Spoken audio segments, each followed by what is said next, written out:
जय श्री राम। स्वागत है आप सभी का मेरे चैनल में। आशा करती हूँ आप सभी स्वस्थ रहेंगे। तो आज हम द्वादश सर्ग प्रारंभ करने जा रहे हैं। द्वादश सर्ग में हम राजा का ऋषियों से यज्ञ कराने के लिए प्रस्ताव, ऋषियों का राजा को और राजा का मंत्रियों को यज्ञ की आवश्यक तैयारी करने के लिए आदेश देने का वर्णन किया गया है। तो श्रवण करते हम द्वादश सर्ग। तदंतर बहुत समय बीत जाने के पश्चात कोई परम मनोहर दोष रहित समय प्राप्त हुआ। उस समय वसंत ऋतु का आरंभ हुआ था।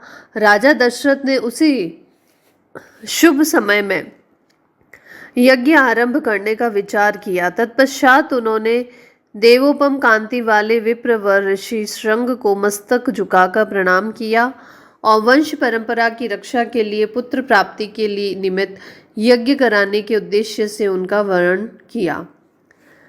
ऋषि श्रृंग ने बहुत अच्छा कहकर उनकी प्रार्थना स्वीकार की और उन पृथ्वीपति नरेश से कहा, राजन, यज्ञ की सामग्री एकत्र कराइए। भूमंडल में भ्रमण के लिए आपका यज्ञ संबंधी अश्व छोड़ा जाए और सरयू के उत्तर तट पर यज्ञ भूमि का निर्माण किया जाए। तब राजा ने कहा, सुमंत्र, तुम शीघ्र ही वेद विद्या के पारंगत ब्राह्मणों तथा ब्रह्मवादी ऋत्विजों को बुला ले आओ। सुयज्ञ, वामदेव, जाबाली, कश्यप, पुरोहित, वशिष्ठ तथा अन्य जो श्रेष्ठ ब्राह्मण हैं उन सबको बुलाओ। तब शीघ्रगामी सुमंत्र तुरंत जाकर वेद विद्या के सभी पारंगत उन समस्त ब्राह्मणों को बुला लाते हैं। धर्मात्मा राजा दशरथ ने उन सबका पूजन किया और उनसे धर्म तथा अर्थ से युक्त मधुर वचन कहा। महर्षियों, मैं पुत्र के लिए निरंतर संतप्त रहता हूँ। उसके बिना इस राज्य आदि से भी मुझे सुख नहीं मिलता है। अतः मैंने यह विचार किया है कि पुत्र के लिए अश्वमेघ यज्ञ का अनुष्ठान करूं। इसी संकल्प के अनुसार मैं अश्वमेघ यज्ञ का आरंभ करना चाहता हूँ। मुझे विश्वास है कि ऋषिपुत्र ऋषि श्रृंग के प्रभाव से मैं अपने संपूर्ण कामनाओं को प्राप्त कर लूंगा। राजा दशरथ के मुख से निकले हुए इन वचनों को वशिष्ठ जी आदि सब ब्राह्मणों ने साधु साधु कहकर बड़ी सराहना की। इसके बाद ऋषि श्रृंग आदि सब महर्षियों ने उस समय राजा दशरथ से पुनः यही बात कही, महाराज, यज्ञ सामग्री का संग्रह किया जाए, यज्ञ संबंधी अश्व छोड़ा जाए तथा सरयू के उत्तर तट पर यज्ञ भूमि का निर्माण किया जाए। तुम यज्ञ द्वारा सर्वतः 4 अमित पराक्रमी पुत्र प्राप्त करोगे, क्योंकि पुत्र के लिए तुम्हारे मन में ऐसे धार्मिक विचार का उदय हुआ है। ब्राह्मणों की यह बात सुनकर राजा को बड़ी प्रसन्नता हुई। उन्होंने बड़े हर्ष के साथ अपने मंत्रियों से यह शुभ अक्षरों वाली बात कही। गुरुजनों की आज्ञा के अनुसार तुम लोग शीघ्र ही मेरे लिए यज्ञ की सामग्री जुटा लो। शक्तिशाली वीरों के संरक्षण में यज्ञ अश्व छोड़ा जाए और उसके साथ प्रधान ऋत्विज भी रहे। सरयू के उत्तर तट पर यज्ञ भूमि का निर्माण हो। शास्त्रोक्त विधि के अनुसार क्रमशः शांति कर्म, पुण्य वाचन आदि का विस्तार पूर्वक अनुष्ठान किया जाए, जिससे विघ्नों का निवारण हो। यदि इस श्रेष्ठ यज्ञ में कष्टप्रद अप्राप्त वन जाने का भय न हो तो सभी राजा इसका संपादन कर सकते हैं, परंतु ऐसा होना कठिन है, क्योंकि यह विद्वान ब्रह्म राक्षस यज्ञ में विघ्न डालने के लिए छिद्र ढूंढा करते हैं। विधिहीन यज्ञ का अनुष्ठान करने वाले यजमान तत्काल नष्ट हो जाता है। अतः मेरा यह यज्ञ जिस तरह विधि पूर्वक संपूर्ण हो सके वैसा उपाय किया जाए। तुम सब लोग ऐसे साधन प्रस्तुत करने में समर्थ हो। तब बहुत अच्छा कहकर सभी मंत्रियों ने राजेश्वरम दशरथ के उस कथन का आदर किया और उनकी आज्ञा के अनुसार सारी व्यवस्था की। तत्पश्चात उन ब्राह्मणों ने भी धर्मज्ञ नृपश्रेष्ठ दशरथ की प्रशंसा की और उनकी आज्ञा पाकर सब जैसे आए थे वैसे फिर चले गए। उन ब्राह्मणों के चले जाने पर मंत्रियों को भी विदा करके वे महाबुद्धिमान नरेश अपने महल में गए। तो इस प्रकार से वाल्मीकि निर्मित आर्ष रामायण आदि काव्य के बालकांड में 12वां सर्ग जो है वो पूरा होता है। इसी के साथ हम त्रयोदश सर्ग भी आज ही प्रारंभ करते हैं। त्रयोदश सर्ग में राजा का वशिष्ठ से यज्ञ की तैयारी के लिए अनुरोध, वशिष्ठ जी द्वारा इसके लिए सेवकों की नियुक्ति और समंत्रह को राजाओं की बुलाहट के लिए आदेश, समागत राजाओं का सत्कार तथा पत्नियों सहित राजा दशरथ का यज्ञ की दीक्षा लेने का वर्णन किया गया है। तो श्रवण करते हैं हम। वर्तमान वसंत ऋतु के बीतने पर जब पुनः दूसरा वसंत आया तब तक 1 वर्ष का समय पूरा हो गया। उस समय शक्तिशाली राजा दशरथ संतान के लिए अश्वमेघ यज्ञ की दीक्षा लेने के निमित्त वशिष्ठ जी के समीप गए।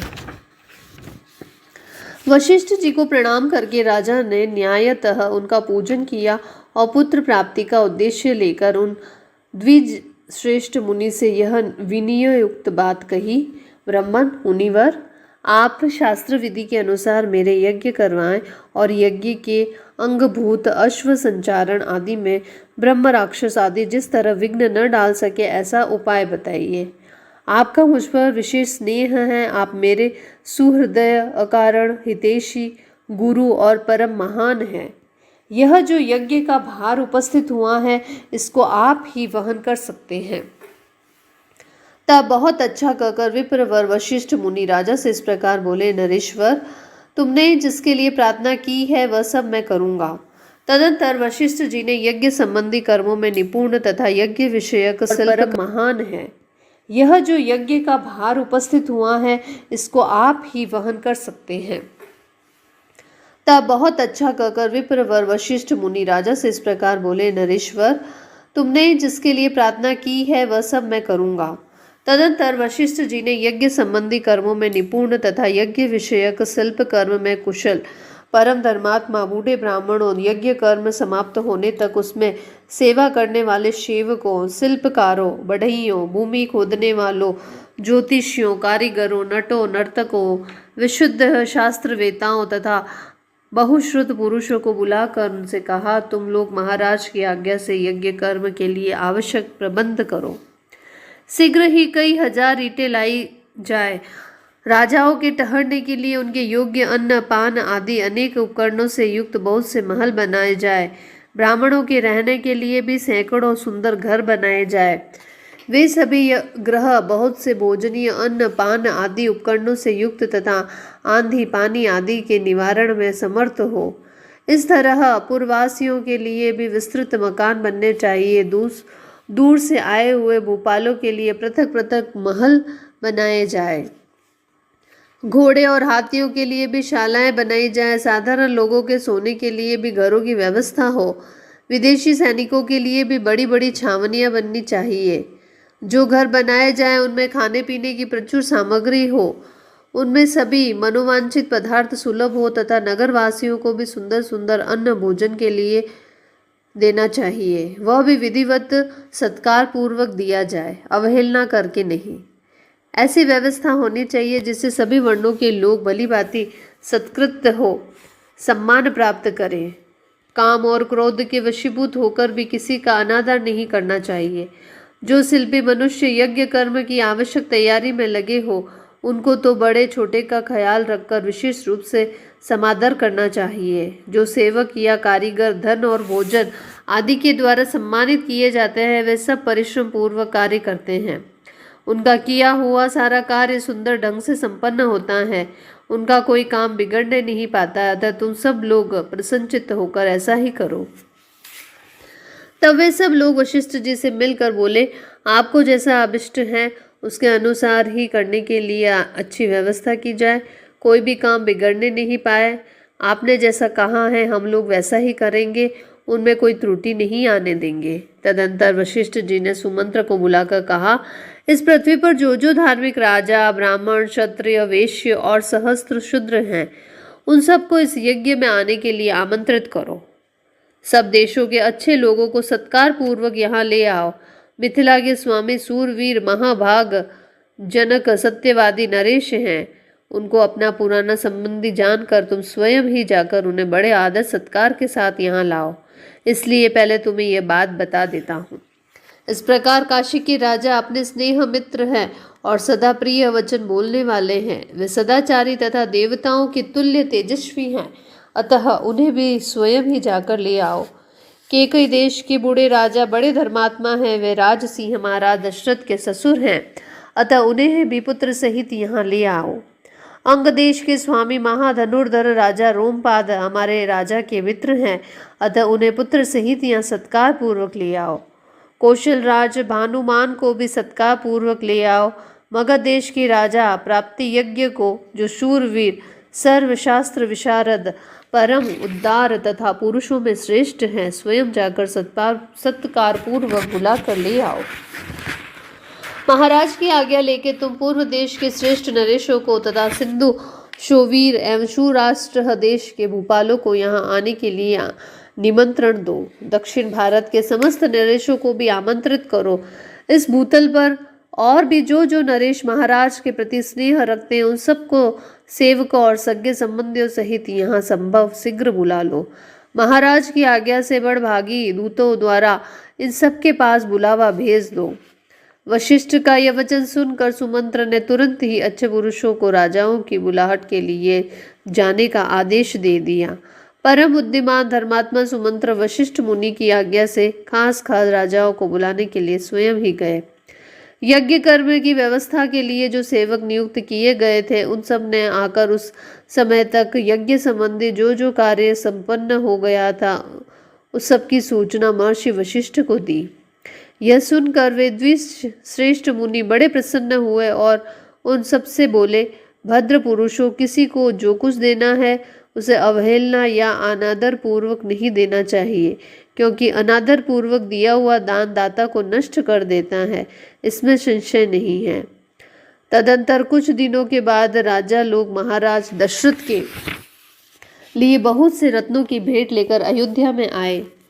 इससे वशिष्ठ जी को बड़ी प्रसन्नता हुई। उन्होंने राजा से कहा, पुरुषीय, तुम्हारी आज्ञा से राजा लोग यहाँ आ गए हैं। नृपश्रेष्ठ, मैंने भी यथा योग्य उन सबका सत्कार किया है। हमारे कार्यकर्ताओं ने पूर्णतः सावधान रहकर यज्ञ के लिए सारी तैयारी की है। अब तुम भी यज्ञ करने के लिए यज्ञ मंडप के समीप चलो। राजेंद्र, यज्ञ मंडप में सब और सभी वांछनीय वस्तुएं एकत्रित कर दी गई हैं। आप स्वयं चलकर देखिए, यह मंडप इतना शीघ्र तैयार किया गया है मानो मन के संकल्प से ही बन गया हो। मुनिवर वशिष्ठ तथा ऋषि श्रृंग दोनों के आदेश से शुभ नक्षत्र वाले दिन को राजा दशरथ यज्ञ के लिए राजभवन से निकले। तत्पश्चात वशिष्ठ आदि सभी श्रेष्ठ द्विजों ने यज्ञ मंडप में जाकर ऋषि श्रृंग को आगे करके शास्त्रोक्त विधि के अनुसार यज्ञ कर्म का आरंभ किया। पत्नियों सहित श्रीमान अवध नरेश ने यज्ञ की दीक्षा ली। इस प्रकार श्री वाल्मीकि निर्मित आर्ष रामायण आदि काव्य के बालकांड में 13वां सर्ग पूरा होता है। कल हम चतुर्थ सर्ग प्रारंभ करेंगे। आपका दिन मंगलमय रहे, आप सभी स्वस्थ रहें। धन्यवाद।